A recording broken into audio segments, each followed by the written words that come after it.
आज हम स्टार्ट करते हैं एक और topic, that is division of labour and specialisation. अब देखो, स्पेशलाइजेशन क्या होता है और डिवीजन ऑफ लेबर क्या होता है। ठीक है, ये दोनों डिफरेंट कॉन्सेप्ट्स है, लेकिन दोनों एक साथ ही अलाइंड है। ठीक है, क्या मतलब है इसका? डिवीजन ऑफ लेबर का मतलब क्या होगा? डिवाइड करना लेबर को। अब इंसान को तो आप डिवाइड नहीं कर सकते, हाँ इंसान के काम को डिवाइड कर सकते हो। ठीक है, तो डिवीजन ऑफ लेबर का मतलब होगा कि फॉर एग्जाम्पल कोई एक टास्क है, फॉर एग्जाम्पल चेयर बनाने का टास्क है। ठीक है, अब चेयर बनाने का टास्क 4 पार्ट्स में डिवाइडेड है। कि पहले एक बंदा क्या लेने जाएगा? वुड कलेक्ट करने जाएगा ना, वुड की परचेजिंग करने जाएगा। ठीक है, अच्छा। दूसरा टास्क होगा, एक टास्क नंबर 1 है। दूसरा टास्क होगा कि वो वुड को कट करेगा, वुड को कट करेगा। ठीक है, और चेयर की फॉर्म में लाएगा। थर्ड काम है, वो क्या करेगा भाई? पॉलिश प्लस पेंट, मतलब उसको एक फाइनल लुक देगा। फोर्थ काम होगा डिलीवर। डिवीजन ऑफ लेबर के कॉन्सेप्ट से पहले क्या होता था? डिवीजन ऑफ लेबर के कॉन्सेप्ट से पहले क्या होता था कि एक ही बंदा ये सारे काम कर रहा होता था।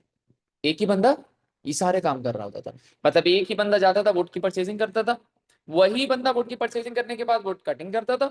वुड कटिंग करने के बाद पॉलिश और पेंट करता था, और पॉलिश और पेंट करने के बाद फिर लोगों को डिलीवर करवाता था। तो कोई आया भाई, उसने बोला कि भाई आप डिवीजन ऑफ लेबर क्यों नहीं कर लेते? डिवीजन ऑफ लेबर का मतलब है कि काम को 4 पार्ट्स में तो डिवाइड करा हुआ है, हर पार्ट के लिए एक एक बंदा असाइन कर दो। हर पार्ट के लिए एक एक बंदा असाइन कर दो। तो पर्सन ए रख लो, आप समझो अहमद को रख लो कि भाई वो नंबर 1 वाला काम करेगा, वुड की परचेजिंग करेगा। अली को रख लो कि वो वुड की कटिंग करेगा और चेयर को फॉर्म में लाएगा। ठीक है, फिर आप रख दो भाई अब्दुल्ला को रख दो कि वो पॉलिश और पेंट करेगा। फिर भाई उसामा को रख दो, वो डिलीवर कर देगा। तो 4 काम, हर काम के लिए अलग अलग लोग। इसको बोलते हैं division of labour. When you divide the task into smaller task. ठीक है, when you divide a certain task into smaller smaller task, और उस पे हर स्मॉलर टास्क पे एक बंदे को असाइन कर, ये हो गया डिवीजन ऑफ लेबर। अब जब अहमद वुड की परचेजिंग करेगा, वुड की परचेजिंग करेगा, वुड की परचेजिंग करेगा, वुड की परचेजिंग करेगा, बार बार बार बार बार बार, तो उसमें क्या हो जाएगा? एक्सपर्ट।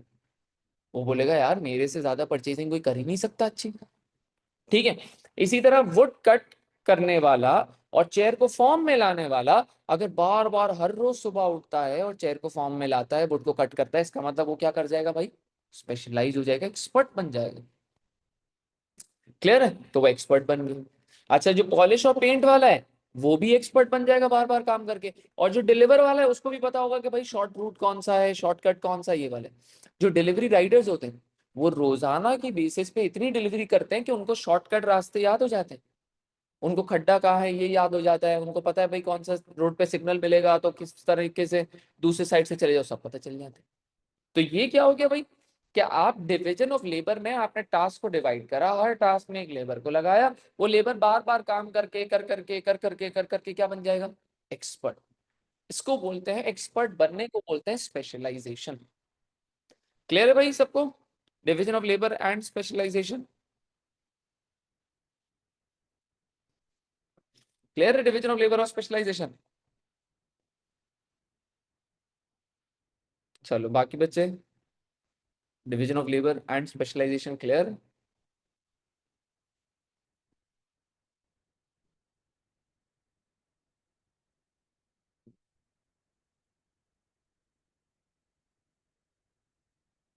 चलो सही। अब डिवीजन ऑफ लेबर पहले आई कि स्पेशलाइजेशन? अभी हमने डिस्कस करा तो उसमें हमने देखा कि डिवीजन ऑफ लेबर पहले हुआ, फिर स्पेशलाइजेशन का मौका है ना।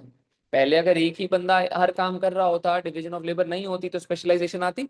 अगर मैं ही जाके वुड कट भी करता, वुड परचेज भी करता, पेंट और पॉलिश भी करता, और जाके डिलीवर भी कर लेता, तो क्या मैं हर काम में अच्छा हो सकता था? नहीं।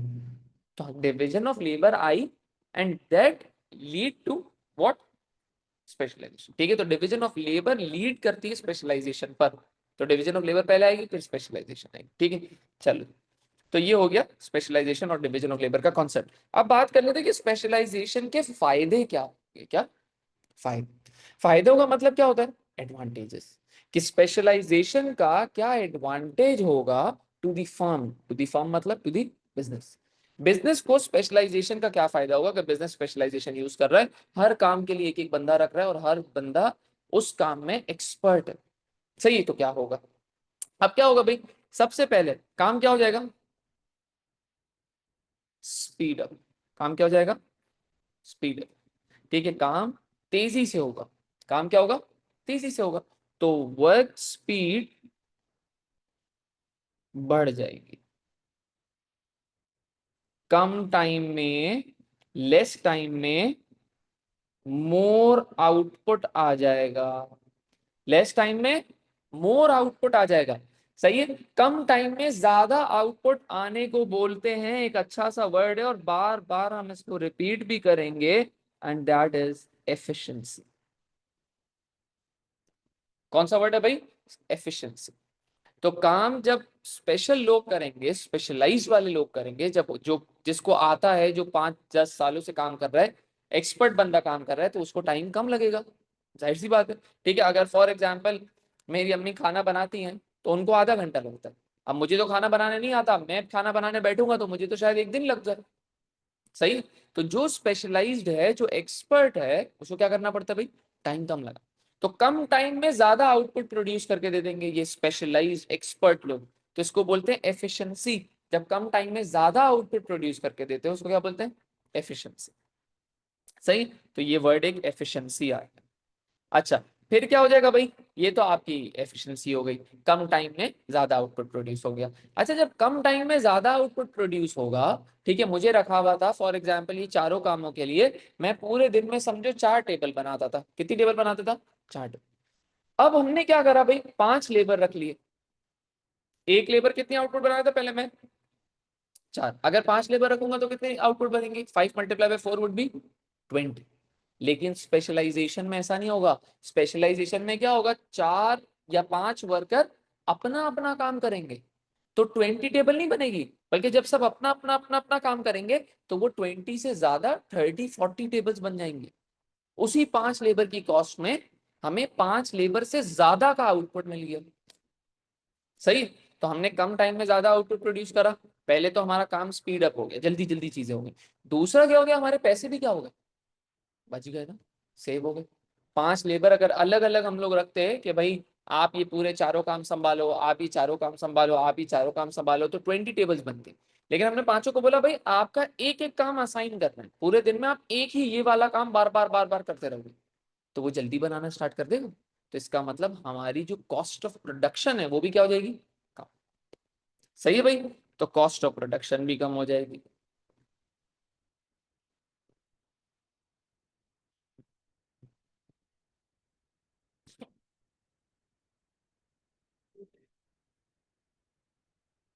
मोर आउटपुट, लेस टाइम, सही। अच्छा, एफिशिएंसी होगी जब हम कम टाइम में प्रोड्यूस करेंगे तो अपने कस्टमर को जल्दी डिलीवर कर सकते हैं। अगर हम एक्सपर्ट होंगे तो जल्दी डिलीवर कर पाएंगे। तो मोर एफिशिएंसी में क्या होगा?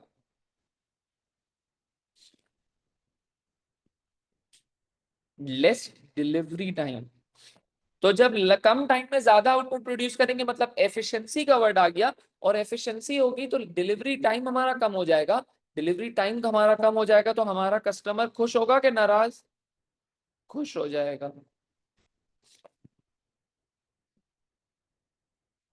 तो हमारा कस्टमर खुश हो गया। ये अगर आपको याद आए तो ये इसको कहते हैं एनालिसिस चेन। लेस टाइम, मोर आउटपुट, मतलब एफिशिएंसी। एफिशिएंसी आई मतलब डिलीवरी टाइम कम हुआ, डिलीवरी टाइम कम हुआ तो कस्टमर खुश हुआ। ये क्या है? हमारी चेन एनालिसिस, जो फर्स्ट क्लास में मैंने आप लोगों को बताया था। एनालिसिस का मतलब क्या होता है? कॉन्सिक्वेंसेस। तो कम टाइम होगा, ज्यादा आउटपुट, ज्यादा आउटपुट मतलब एफिशिएंसी बढ़ गई, एफिशिएंसी बढ़ गई मतलब डिलीवरी टाइम कम, डिलीवरी टाइम कम मतलब कस्टमर खुश। क्लियर है भाई? ये एनालिसिस भी समझ में आ गया आप लोगों को? हाँ भाई बच्चों, क्लियर है?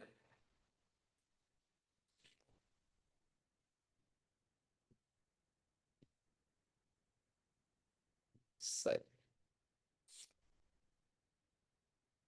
चलो, अच्छा, अब एक ही बंदा बार बार काम कर करके उसमें एक्सपर्ट तो हो गया, स्पेशलाइज तो हो गया।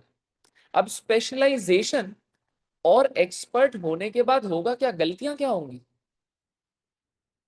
गलतियां क्या होंगी उससे?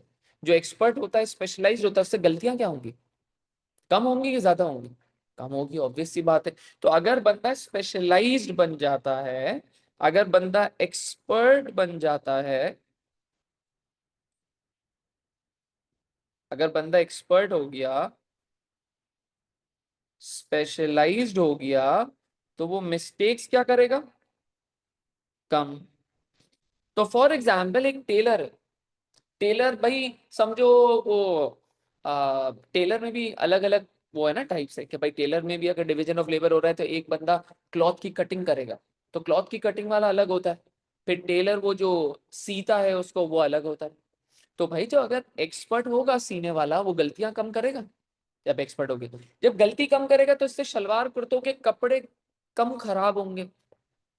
तो एट द एंड क्या होगा कि कंपनी के पैसे बचेंगे ना।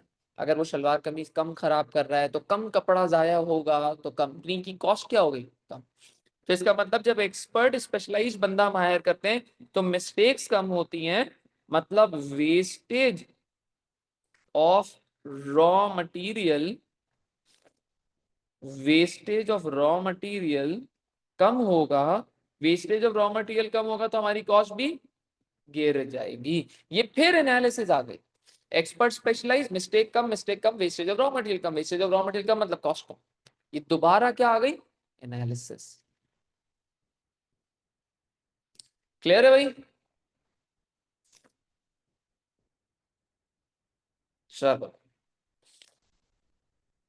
अब मैंने आपको बताया कि आपने सब एक्सपर्ट्स को हायर कर लिया। किसको हायर कर लिया?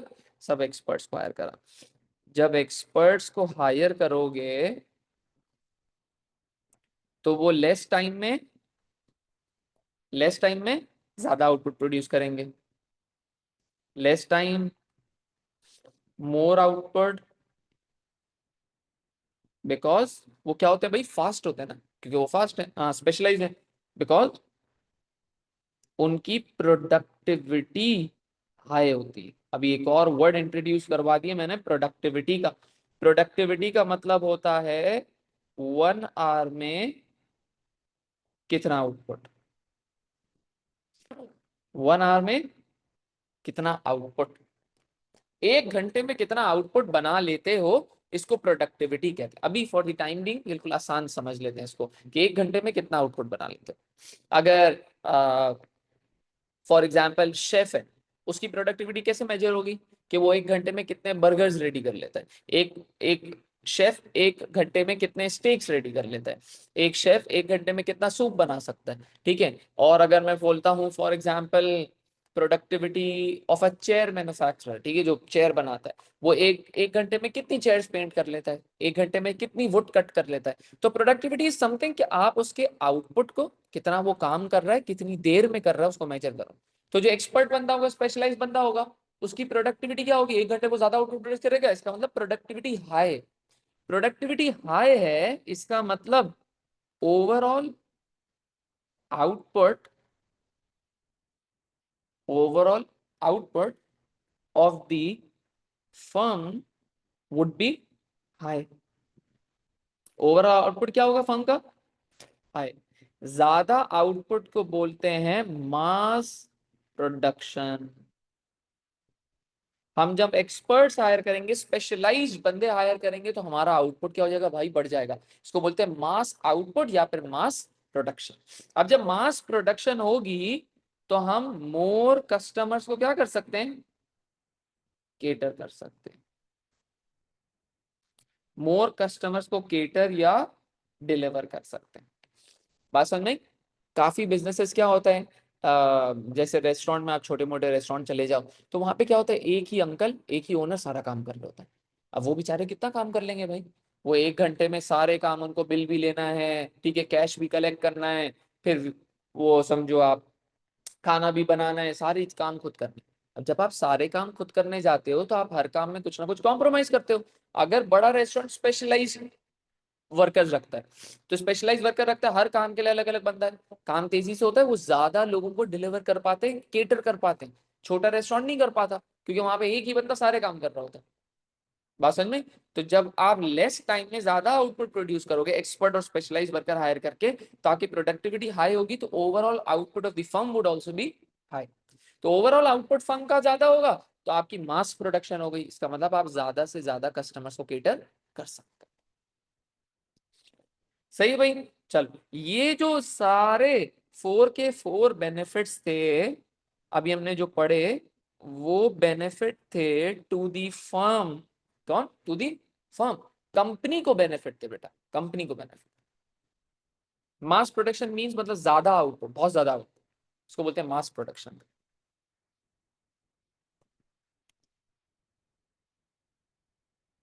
अच्छा भाई, अब ये जो ये सवाल आ सकता है कि भाई स्पेशलाइजेशन के फायदे बताओ टू दी फर्म, स्पेशलाइजेशन के फायदे बताओ टू दी फर्म। अब अगर आ जाए स्पेशलाइजेशन के फायदे बताओ टू दी लेबर, अगर मैं 10 साल से बिजनेस पढ़ा रहा हूँ तो किसी में जगह जाऊंगा और बोलूंगा भाई मैं 10 साल से बिजनेस पढ़ा रहा हूँ, तो बोलेंगे हाँ आप स्पेशलाइज बनते हो, सर आप हमारे पास पढ़ाने के लिए ज्वाइन करोगे? ठीक है, अब मैं क्या कर सकता हूँ, अच्छी पे नेगोशिएट कर सकता हूँ। अगर मैं बोलूँ कि भाई मैंने 10 साल तक ना 6-7 सब्जेक्ट पढ़ाए, वो बोलेंगे सही है, हम आपको रख तो रहते हैं, आपको पैसे नहीं देंगे।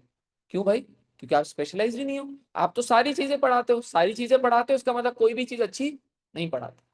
तो आप अगर स्पेशलाइज्ड हो तो आपको ज्यादा पैसे मिलते हैं, स्पेशलाइज नहीं हो तो आपको पैसे ज्यादा नहीं मिलते। तो लेबर का स्पेशलाइजेशन का फायदा क्या हो गया कि बेटर पे फॉर दी वर्कर्स, बेटर पे फॉर दी वर्कर्स। क्लियर है भाई? समझ में आया? चलो,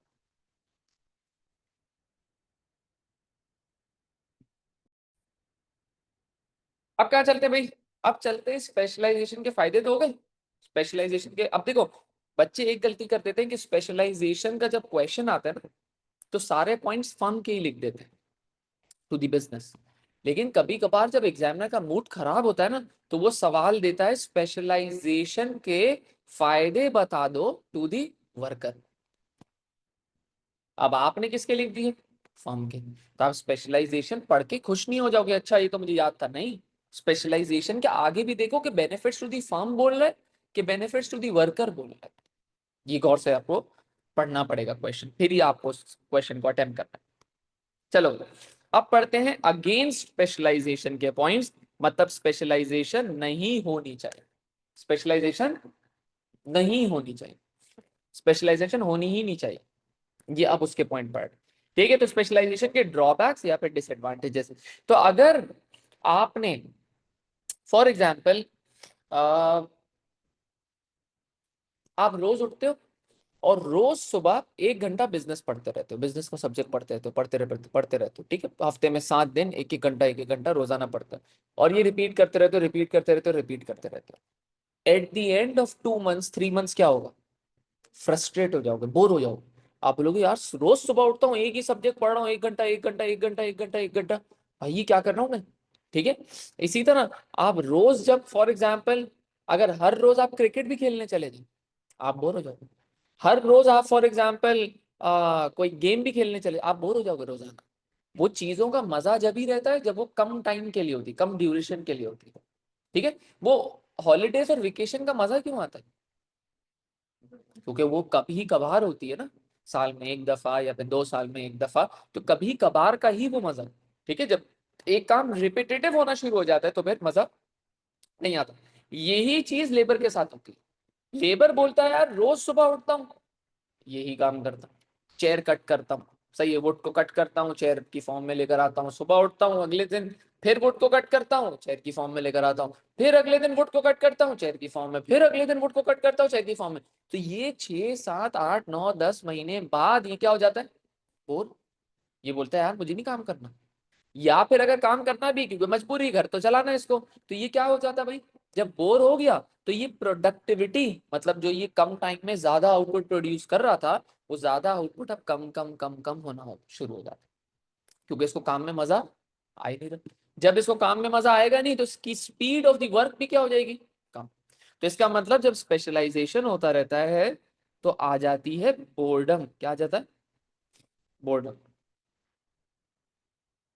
एंड बोर्डम की वजह से प्रोडक्टिविटी जो 1 घंटे में वो कितना आउटपुट प्रोड्यूस करता था वो क्या हो जाता है भाई, गिर जाता है। तो प्रोडक्टिविटी गिरती है। तो जब प्रोडक्टिविटी गिरती है, जब हर वर्कर 1 घंटे में अब कम आउटपुट बनाना स्टार्ट करेगा, तो overall output of the business क्या हो जाएगा, कम। ओवरऑल आउटपुट गिर जाएगा। सही है, ये होगा।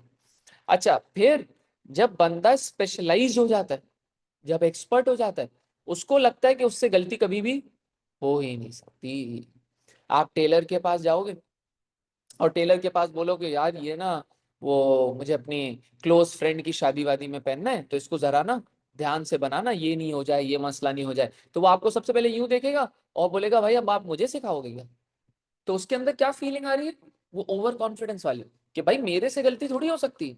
तो जब इंसान ये सोच लेता है कि मेरे से गलती नहीं हो सकती, और जब ही गलती होना स्टार्ट हो जाती, तो ओवर कॉन्फिडेंट हो जाता है वर्कर। वर्कर बोलता है कि यार क्या है, सही है, मैं इस काम को रोजाना 10 साल से, 8 साल से, 5 साल से कर रहा हूँ, मेरे से गलती थोड़ी हो सकती है। जब वो ये सोच लेता है तो फिर वो काम पे ध्यान कम देता है, जिसकी वजह से गलतियां खुद ब खुद होना स्टार्ट हो जाती है। ठीक है, तो यहाँ पे क्या होगा भाई, ओवर कॉन्फिडेंट हो जाएंगे, या फिर आप बोल सकते हो केयरलेस हो जाएंगे। वो ओवर कॉन्फिडेंट और केयरलेस होने के बाद वो क्या हो जाएंगे भाई, मिस्टेक्स करेंगे। जब मिस्टेक्स करेंगे तो क्या होगा भाई, वेस्टेज बढ़ेगी। जब वेस्टेज बढ़ेगी तो कॉस्ट ऑफ प्रोडक्शन क्या हो जाएगी भाई, हाई हो जाएगी, बढ़ जाएगी। कॉस्ट ऑफ प्रोडक्शन बढ़े। चलो, उसके बाद क्या होगा कि जब, मोर ओवर, ठीक है, जब एक, आप जब काम को डिवाइड कर रहे हो 4 पार्ट्स में, ठीक है, 1 2 3 4 पार्ट्स, जब आपने एक ही काम को, वो जो चेयर वाला काम था, वो 4 पार्ट्स में डिवाइड कर, अब एक बंदा आपने रख लिया वुड की परचेजिंग के लिए, दूसरा बंदा रख लिया आपने वुड की कटिंग के लिए और चेयर की फॉर्म में लाने के लिए, थर्ड बंदा आपने रख दिया पॉलिशिंग के लिए, पेंट के लिए, फोर्थ बंदा आपने डिलीवरिंग के लिए रख दिया। ये वाला बंदा, बीच वाला बंदा, जो कि क्या कर रहा था भाई, वुड को कट करता था और चेयर की फॉर्म में लाता था, ये बंदा एक दिन एब्सेंट हो, चला गया। अब जब ये बंदा चला गया, तो अब देखो यहां से यहां तक चेन रुक गई ना। अब इसका काम तो किसी को आता ही नहीं है, हम इसको बोलेंगे, वुड परचेजिंग वाले को बोलेंगे भाई तू वुड कटिंग कर ले, ये बोलेगा भाई मैंने 8 साल से सिर्फ वुड परचेजिंग करी है, मुझे वुड कटिंग थोड़ी आती है। तो इसका मतलब उस दिन का काम क्या हो गया, स्टॉप, रुक गया। इसका मतलब एक भी बंदा एब्सेंट हो गया, अगर एब्सेंट हो गया, ठीक है, इफ एब्सेंट, अगर एक भी बंदा एब्सेंट हो जाएगा, ठीक है, तो क्या हो जाएगा भाई, इफ एब्सेंट तो क्या हो गया फिर मसला आ जाएगा। फिर क्या होगा भाई, प्रोडक्शन वुड बी हॉल्टेड।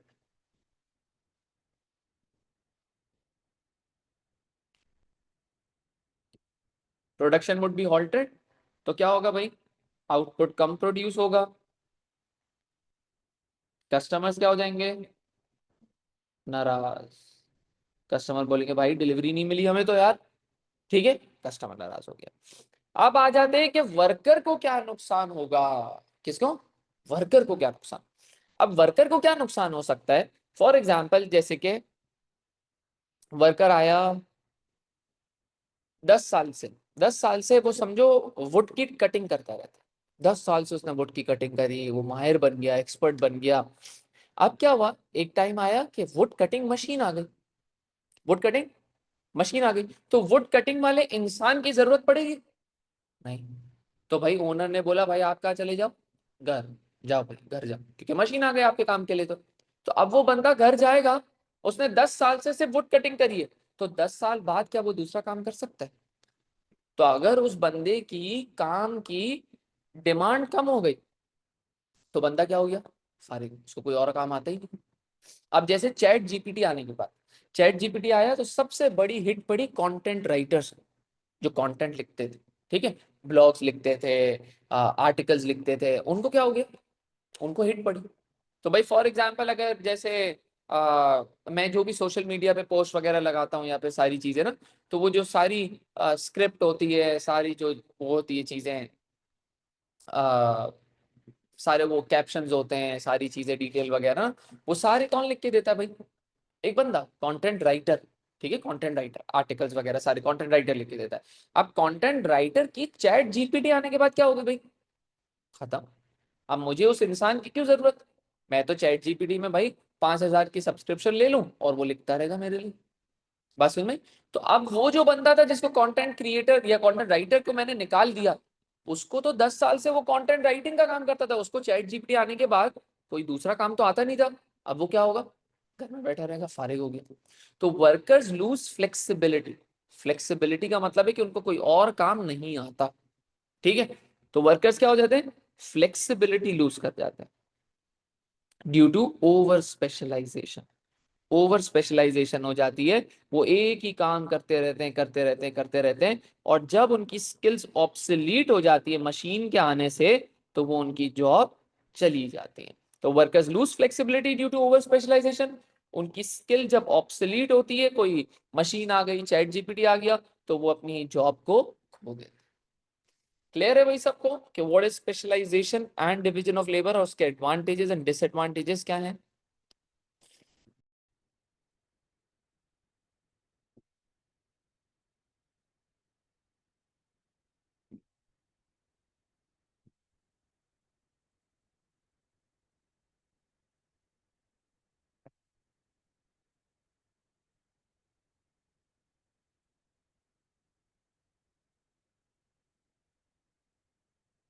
चल, अभी मैं आपको एडेड वैल्यू फिनिश करवा देता हूँ, फिर हम कल एक एक्स्ट्रा क्लास रखेंगे जिसमें हम स्पेशलाइजेशन और एडेड वैल्यू के पास्ट पेपर करेंगे, ठीक है, टॉपिकल पास्ट पेपर। आज मैं एडेड वैल्यू खत्म करवा देता हूँ, फिर हम लोग कल की क्लास एक्स्ट्रा एक रख लेंगे जिसमें हम पास्ट पेपर कर लेंगे, topical past paper added value and specialisation के, ठीक है। तो आज एडेड वैल्यू फिनिश करवा देता हूँ वैसे।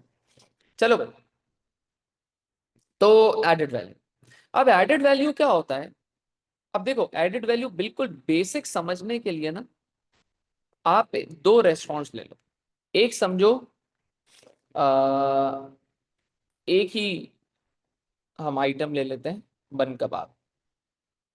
बन कबाब सबको पता है ना, बन कबाब। अब बन कबाब एक आपको पता है मैकडोनल्ड्स ने भी सेल करा था। मैकडोनल्ड्स ने भी आज से मेरे ख्याल से 2 से 3 साल पहले बन कबाब लॉन्च करा था पाकिस्तान, ठीक है। अच्छा, बन कबाब और कहाँ मिलता है, ठेलों में मिलता है, स्टॉल पे। अच्छा, स्टॉल पे बन कबाब लोगे ना, तो आपको समझो 80 का मिल जाएगा, कितने का, 80 का। मैकडोनल्ड्स ने जो लॉन्च करा था ना, वो मेरे ख्याल से कुछ ना 400 500 के पास। कितने पे, 400 500, मुझे सही से याद नहीं है, मेरे ख्याल से 400 अराउंड ही था, ठीक है। तो अराउंड 400 ले लेते हैं, अराउंड 4। अब मुझे बताओ कि मैकडोनल्ड्स का बन कबाब अच्छा होगा कि स्टॉल वाले का बन कबाब अच्छा होगा। गलत, मैकडोनल्ड्स में टेस्ट का होगा, बन कबाब तो वही बना सकता है ठेले वाला, वही उसी में मजा होगा ना। मजा मैकडोनल्ड्स में है ही नहीं बन कबाब का। अगर आपको अच्छा टेस्ट खाना है तो वो ठेले वाला ही दे सकता है, चाहे वो कितना ही खराब अनहाइजीनिक वे में बनाता हो, लेकिन टेस्ट उसी के हाथ में होता है, ये तो है बात, ठीक है। अच्छा, तो मैकडोनल्ड्स अराउंड 400 का बेच रहा है, स्टॉल वाला बेचारा 80 का बेच रहा है। अच्छा, हम भी यही बोल रहे हैं कि टेस्ट किसका अच्छा है भाई, स्टॉल वाले का, लेकिन हाँ हाइजीन वगैरह मैकडोनल्ड्स के अच्छे हो। अब मैकडोनल्ड्स वाला और मैकडोनल्ड्स और स्टॉल वाले की क्वांटिटी भी सेम हो गई, पैसों में इतना डिफरेंस क्यों है। मैकडोनल्ड्स वाला 400 क्यों चार्ज कर रहा है और स्टॉल वाला 80 क्यों चार्ज कर रहा है। अगर मैं इसको डिवाइड करूं तो ये 5 टाइम्स का डिफरेंस है, किसका, 5 टाइम्स का। ऐसा क्यों है, ऐसा क्यों है। मैकडोनल्ड्स में ऐसा क्या है जो स्टॉल वाले के पास नहीं है भाई, और ऐसा लोगों में क्या है कि लोग स्टॉल वाले को 80 रुपीज दे रहे हैं और उसी चीज के लिए मैकडोनल्ड्स वाले को 400 दे रहे हैं। क्यों, ऐसा क्या है मैकडोनल्ड्स में। एसी वगैरह, चलो भाई, बाकी आप लोग बताओ भाई, क्या है मैकडोनल्ड्स में, एसी है, और क्या है मैकडोनल्ड्स में, और क्या है मैकडोनल्ड्स में एसी के अलावा, और क्या होगा मैकडोनल्ड्स में। ब्रांड नेम है, ब्रांड है हाँ, और अच्छा बैठने का एरिया, सबसे पहले एसी आ गया, फिर ब्रांड हो गया, फिर सिटिंग, कंफर्टेबल सीट्स लिखने थे, या सिटिंग एरिया अच्छा है। फिर आपने देखा है वहां पे जो स्टाफ होता है वो बड़ा वेल ट्रेंड होता है। जैसे ही आप गेट खोलते हो, अस्सलाम वालेकुम, सही है, hope you are doing good, ठीक है सर आप आज क्या ऑर्डर करना चाहेंगे, मतलब इतने तमीज से आपसे किसी ने बात नहीं करी होती, वो इतने तमीज से बात करते हैं। ठीक है, तो ये एक तो अच्छा स्टाफ आ गया, सही, एजुकेटेड आप बोल सकते हो या वेल ड्रेस्ड स्टाफ बोल सकते हो, सही है।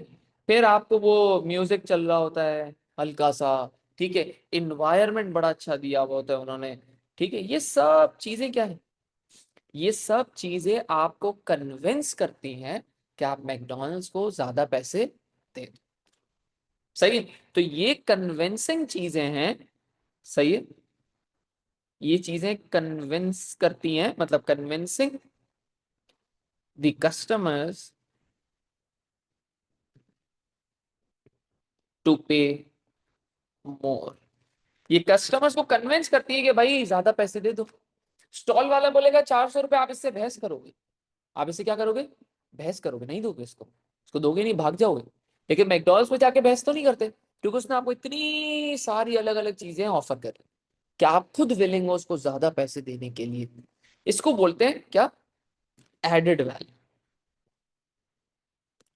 एडेड वैल्यू या फिर वैल्यू एडिशन, एडेड वैल्यू या फिर वैल्यू एडिशन। ठीक है, वैल्यू एडिशन का मतलब क्या है, एडेड वैल्यू का मतलब क्या है, कि आप बन कबाब वाला भी उतनी ही पैटी यूज कर रहा है, वही बर्गर बंस यूज कर रहा है, वही वेजिटेबल्स यूज कर रहा है, वही सॉसेज यूज कर रहा है, हाँ चलो अच्छी क्वालिटी की सॉस यूज कर रहा होगा, ठीक है, लेकिन मोर एंड लेस स्टॉल वाले की और मैकडोनल्ड्स की जो कॉस्ट ऑफ रॉ मटेरियल्स है, कॉस्ट ऑफ रॉ मटेरियल मतलब बन कबाब बनाने के लिए बन चाहिए, कबाब चाहिए, वेजिटेबल चाहिए, सॉसेज चाहिए, मोर एंड लेस दोनों की सेम होगी, more and less cost of raw material, कबाब हो गया, बन हो गया, मोर एंड लेस सेम होगी, नहीं सेम होगी। अच्छा फॉर एग्जाम्पल, बन मैकडोनल्ड्स वाला एक 100 ग्राम की चिकन यूज करता है, अच्छा स्टॉल वाला भी 100 ग्राम की चिकन यूज करता है, सही, दोनों की क्वांटिटी सेम, मतलब कॉस्ट ऑफ रॉ मटेरियल थोड़ी बहुत तो सेम होगी ना, इतना फर्क थोड़ी होगा मल्टीप्लाई बाय 5 वाला जितना ही चार्ज कर रहा है। तो मैकडोनल्ड्स वाला वही समझो 50 रुपए की चीज के लिए आपके लिए 400 रुपए चार्ज कर रहा है, स्टॉल वाला 50 रुपए की चीज के लिए आपके लिए 80 रुपए चार्ज कर रहा है, 80 रुपीज चार्ज कर रहा है, मतलब स्टॉल वाले ने वैल्यू एडिशन 30 का करा है, और जो मैकडोनल्ड्स वाला है उसने वैल्यू एडिशन 50 से उठा के 400, मतलब 350 का वैल्यू एडिशन कर। तो वैल्यू एडिशन का मतलब होता है, या एडेड वैल्यू का फॉर्मूला आप बोल सकते हो,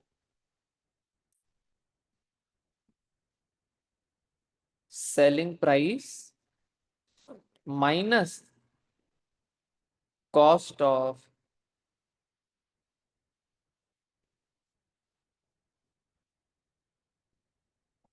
बॉट इन मटेरियल्स। तो एडेड वैल्यू का मतलब क्या है, selling price minus cost of bought in materials. तो भाई समझो मैकडोनल्ड्स वाले की सेलिंग प्राइस थी 400, cost of bought in material था 50 का, ठीक है, तो इसकी वैल्यू एडिशन कितनी हो गई 350, इसने 50 रुपए के cost of bought in material, मतलब जो रॉ मटेरियल की कॉस्ट थी वो 50 रुपए की, इसने 50 रुपए की चीज आपको 400 की बेच दी, कितने की बेच दी, 400 की। इसका मतलब इसने 50 रुपए की चीज के ऊपर कितने एक्स्ट्रा पैसे रखे, 350, लेकिन ये 350 ये घर लेके नहीं जा सकता, घर लेके नहीं जा सकते, क्योंकि 350 में ये आपको फिर एसी की भी कॉस्ट है, स्टाफ की कॉस्ट है, ठीक है, म्यूजिक वाली वो म्यूजिक की कॉस्ट है, सीट्स की कॉस्ट है, ये सारी कॉस्ट।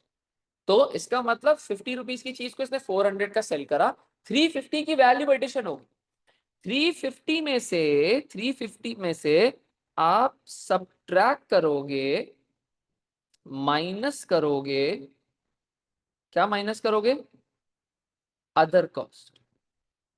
तो आप एडेड वैल्यू में से,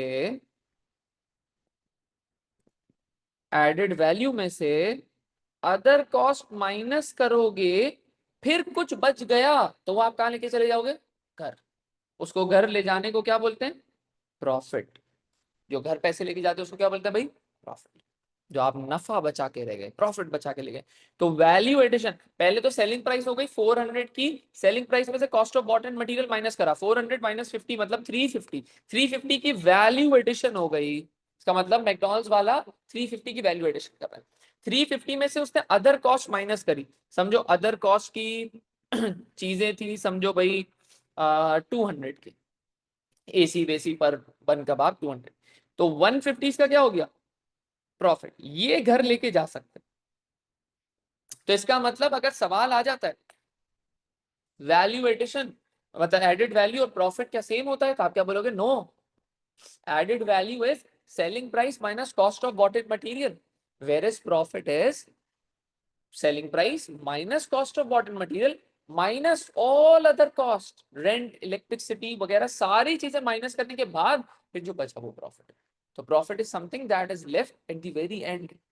एंड में क्या बचा, एडेड वैल्यू तो सिर्फ cost of bottle material minus कर रही है, सिर्फ cost of raw material minus कर रहा है, लेकिन जो प्रॉफिट है वो सारों की कॉस्ट माइनस कर रहा है। क्लियर है भाई ये एडेड वैल्यू का फॉर्मूला, क्लियर है? हाँ, हाइजीन भी हो सकता है, बिल्कुल क्लियर है सबको ये? सही।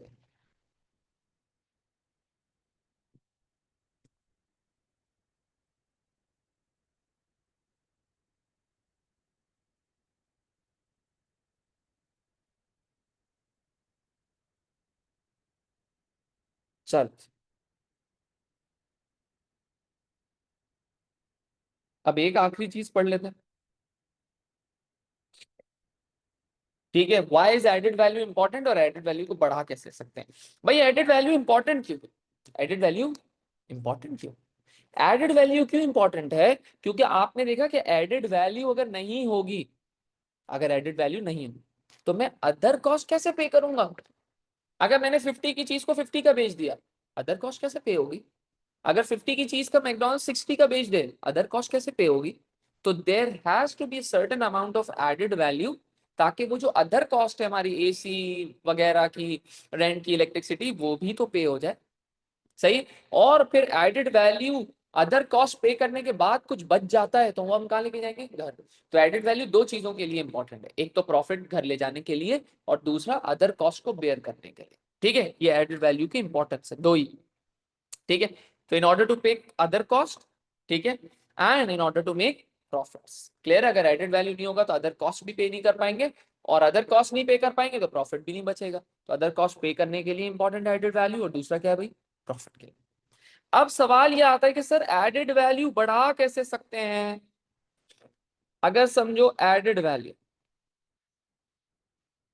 सही है, फॉर एग्जाम्पल हमारे कोचिंग सेंटर की बात कर लो, ठीक है, एडेड वैल्यू है, चलो कोचिंग सेंटर में कॉस्ट ऑफ रॉ मटेरियल नहीं आएगा ना, चलो उसको हटा दो, रेस्टोरेंट है, ठीक है, एडेड वैल्यू एक रेस्टोरेंट की, एक अलग रेस्टोरेंट की बात करते हैं, मैकडॉनल्ड्स हट के। एडेड वैल्यू का फॉर्मूला क्या था, selling price minus cost of bought in materials, मतलब रॉ मटीरियल्स।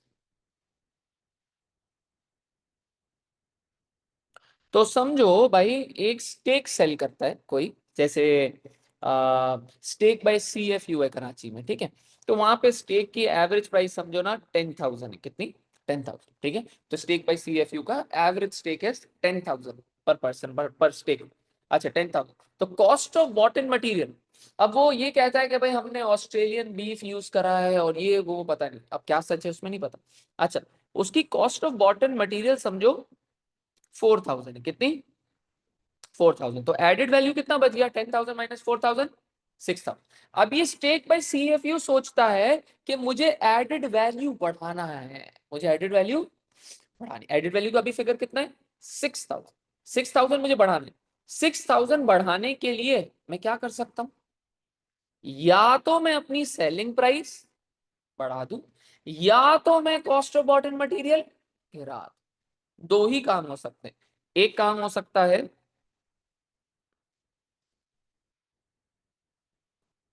सेलिंग प्राइस बढ़ा दूं, जिसका मतलब क्या होगा, सेलिंग प्राइस बढ़ाई तो सेलिंग प्राइस बढ़ा के समझो 10,000 से कितनी कर दूं, 12,000, पहला पॉइंट। ठीक है, जब सेलिंग प्राइस बढ़ाऊंगा तो 12,000 हो गई, 12,000 माइनस 4,000 कितना होगा, 8,000। एडेड वैल्यू बढ़ गई 6,000 से 8,000।